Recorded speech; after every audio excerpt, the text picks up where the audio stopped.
இயக்குனர் வெங்கட் பிரபு தமிழ் சினிமாவில் அதிகம் கவனிக்கப்படும் இயக்குநர்களில் ஒருவராக மாறியுள்ளார். ஒவ்வொரு படத்திற்கும் பல வித்தியாசமான கதைக்களத்தை கொண்டு படங்களை இயக்குபவர் என்றால் அது வெங்கட் பிரபுதான். இவரது இயக்கத்தில் அடுத்து வெளியாக உள்ள படம் தி கோட். நடிகர் விஜய் நடிப்பில் உருவாகியுள்ள இந்த படம் செப்டம்பர் 5ஆம் தேதி ரிலீஸ் ஆகின்றது.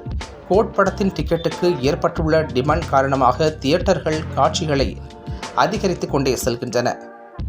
AGS நிறுவனம் கல்பாத்தி அகோரம் கிட்டத்தட்ட 400 கோடி ரூபாய் பொருட்செலவில் இந்த படத்தை தயாரித்துள்ளது. இதில் நடிகர் விஜய்க்கு மட்டும் 200 கோடி ரூபாய் சம்பளம் கொடுத்ததாகவும் தகவல் வெளியாகியுள்ளது. இந்த படத்திற்கு இசையமைப்பாளர் யுவன் சங்கர் ராஜா இசையமைத்துள்ளார். இயக்குனர் வெங்கட் பிரபு, தயாரிப்பாளர் அர்ச்சனா, பிரேம்ஜி என படத்துடன் தொடர்புடைய பலரும் இன்டர்வியூ கொடுத்து வருகின்றனர். படம் குறித்து பாசிட்டிவான விமர்சனங்கள் தொடர்ந்து வெளிவந்து கொண்டிருக்கிறது. படத்தின் யுவனின் பின்னணி இசை குறித்து முதல் முறையாக தகவல் வெளியாகியுள்ளது.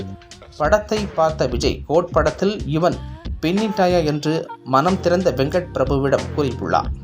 இந்த ஒற்றை வார்த்தையால் வெங்கட் பிரபுவும் யுவனும் அகமகிழ்ந்து போனார்கள் என்று தகவல் வெளியாகியுள்ளது. படத்திற்கு ஒரு ஹீரோ நடிகர் விஜய் என்றால் மற்றொரு ஹீரோ யுவன் தான் என்று மெச்சும் அளவுக்கு பின்னணி மற்றும் பாடல்களில் யுவன் தனித்திறமை காட்டியுள்ளதாகவும் தகவல் வெளியாகியுள்ளது.